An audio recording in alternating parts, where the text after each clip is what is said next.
دوستوں، میں ہوں محمد ذیشان اور آپ دیکھ رہے ہیں جہانگیر اکیڈمی۔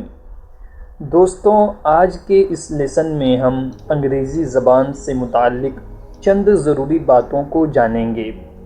بالکل ابتدائی باتوں کو یہاں پر ڈسکس کیا جائے گا۔ اے سے زیڈ تک تمام حروف الفابیٹ کہلاتے ہیں۔ انگریزی میں ایک حرف کو لیٹر کہتے ہیں اور ہر لیٹر کی 2 شکلیں ہیں، جیسا کہ ٹیبل میں دیکھا جا سکتا ہے۔ لیٹر کی بڑی شکلوں کو کیپٹل لیٹر اور چھوٹی شکلوں کو اسمال لیٹر کہتے ہیں۔ لیٹرز کا ایسا مجموعہ جس کا کوئی معنی ہو اسے ورڈ یعنی لفظ کہتے ہیں، اور کئی لفظوں سے مل کر ایک سینٹینس یعنی جملہ بنتا ہے۔ کسی ورڈ میں لیٹرز کی درست ترتیب کو اسپیلنگ کہتے ہیں۔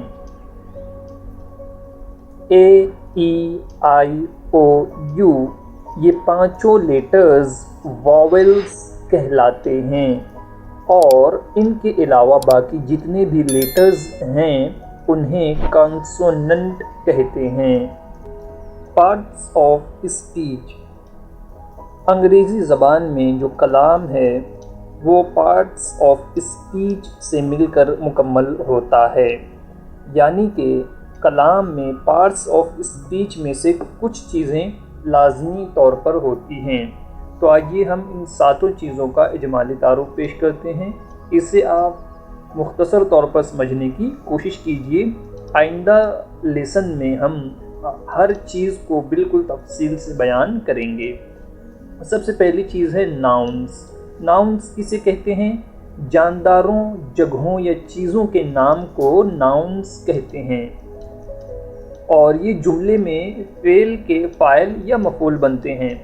ناؤنس کی مثالیں ہیں boy, cat, market, pen. Pronouns یعنی ضمائر ایسے الفاظ ہوتے ہیں جنہیں ناؤنس کی جگہ استعمال کیا جاتا ہے، جس طرح اردو میں اسم کی جگہ، جس طرح اردو میں نام کی جگہ وہ، تم، آپ، میں، ہم وغیرہ استعمال ہوتے ہیں، اسی طرح انگریزی میں آئی، وی، یو، ہی، شی، اٹ، دے وغیرہ پروناؤنس استعمال ہوتے ہیں اور ناؤنس کی جگہ استعمال کیے جاتے ہیں۔ یہ بھی جملے میں فعل کے فاعل یا مفعول کے طور پر آتے ہیں۔ جس طریقے سے ناؤنس جملے میں فعل کا فاعل بنے گا یا مفعول بنے گا، اسی طریقے سے پروناؤنس بھی جملے میں فعل کا فاعل یا مفعول بنتا ہے۔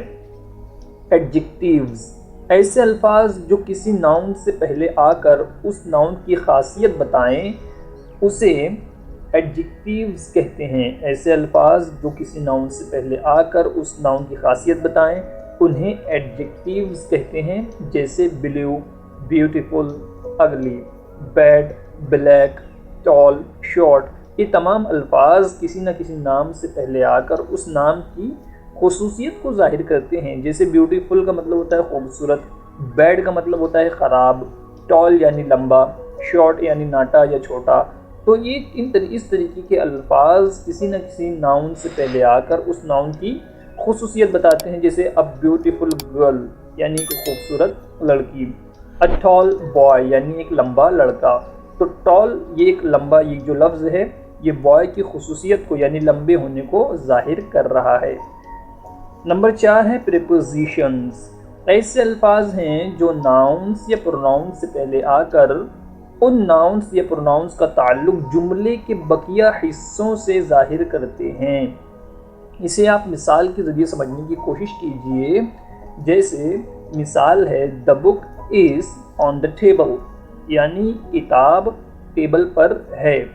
تو یہاں پر جو لفظ on ہے، on یہ ایک پریپوزیشن ہے جو ٹیبل سے پہلے آیا ہے۔ on the table یعنی ٹیبل پر۔ تو on جو ہے تو ٹیبل سے پہلے آ کر بک کا تعلق ٹیبل سے ظاہر کر رہا ہے۔ جیسے یعنی کہ کتاب جو وہ کہاں ہے؟ آن دی ٹیبل، ٹیبل پر۔ تو آن نے کیا کیا کہ بک کا تعلق، کتاب کا تعلق ٹیبل سے ظاہر کر دیا۔ امید ہے آپ کو یہ سمجھ میں آیا ہوگا۔ تو پریپوزیشنز بہت سارے ہیں، ہر ایک کو ہم تفصیل سے ڈیٹیل میں آئندہ اسباق میں پڑھیں گے۔ وربز ایسے الفاظ ہیں جو کسی کام کے ہونے یا کرنے کو ظاہر کریں۔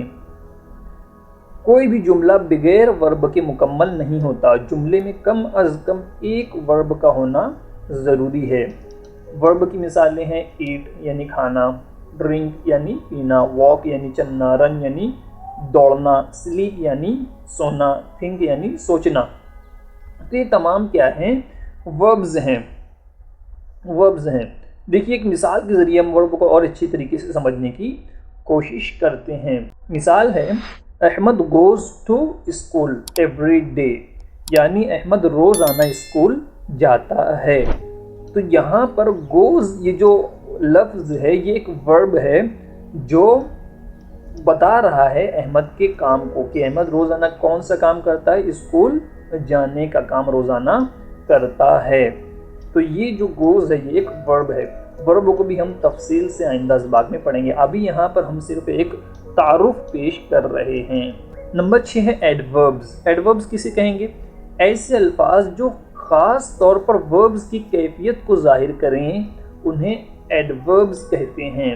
ایڈوربز کا خاص طور پہ کام، جو اہم کام ہے وہ یہ ہوتا ہے کہ وہ ورب کی کیفیت کو ظاہر کرتا ہے۔ جس طریقے سے ایڈجیکٹیو ناؤن کی کیفیت کو ظاہر کر رہا تھا، ناؤن کی صفت کو ظاہر کر رہا تھا، اسی طریقے سے ایڈوربز جو ہوتے ہیں یہ ورب کی یعنی فعل کی کیفیت کو، فعل کی خصوصیت کو ظاہر کرتے ہیں۔ مثال کے ذریعے ہم اسے سمجھنے کی کوشش کرتے ہیں۔ مثال ہے احمد رنز فاسٹ، یعنی احمد تیز دوڑتا ہے۔ اس مثال میں لفظ فاسٹ جو ہے یہ ایڈورب ہے۔ کیوں ایڈورب ہے؟ کیونکہ یہ رن یعنی دوڑنے کی کیفیت کو ظاہر کر رہا ہے۔ احمد دوڑتا ہے، کیسے دوڑتا ہے؟ کس طرح دوڑتا ہے؟ تیز دوڑتا ہے۔ تو دوڑنے کی خصوصیت کو یہ لفظ ظاہر کر رہا ہے، لہٰذا فاسٹ یہ ایڈورب کہلائے گا۔ ایڈورب بھی بہت سارے ہوتے ہیں، اسے بھی ہم تفصیل سے آئندہ پڑھیں گے۔ اور عموماً ایڈوربز کے آخر میں ly ہوتا ہے، جیسے کوئکلی، سلولی، ڈیپلی وغیرہ۔ اور ساتواں ہے وہ ہے کنجنکشنز۔ یہ ایسے الفاظ ہیں جو دو یا دو سے زائد جملوں یا فقروں کو جوڑ کر ان کے درمیان ایک خاص قسم کا تعلق قائم کر دیتے ہیں۔ کنجنکشنز کا کام ہوتا ہے جملوں کو جوڑنے کا، جملوں کو یا دو نام کو، دو فریز کو جوڑنے کا کام کرتا ہے۔ اسے بھی ہم جو تو تفصیل سے آئندہ اسباق میں پڑھیں گے۔ یہ ایڈوانس لیول کی چیز ہے، ہم اسے آخر میں بعد میں پڑھیں گے۔ تو امید ہے آپ کو پارٹس آف اسپیچ یہ سمجھ میں آیا ہوگا کہ 7 چیزیں ہیں، ان چیزوں سے ہی مل کر انگریزی کے جو جملے ہیں، جو کلام ہیں وہ بنتے ہیں۔ اگر آپ ان 7 چیزوں پر مہارت حاصل کر لیتے ہیں تو آپ کی انگریزی انشاءاللہ بہت اچھی ہو جائے گی۔ پارٹس آف اسپیچ کے علاوہ اور بھی کئی چیزیں ہوتی ہیں جن کا جاننا ہمارے لیے ضروری ہے، انہیں بھی ہم انشاءاللہ آئندہ ڈسکس کریں گے۔ امید ہے آپ کو یہ لیکچر سمجھ میں آیا ہوگا، پسند آیا ہوگا۔ پھر ملتے ہیں آئندہ لیسن میں۔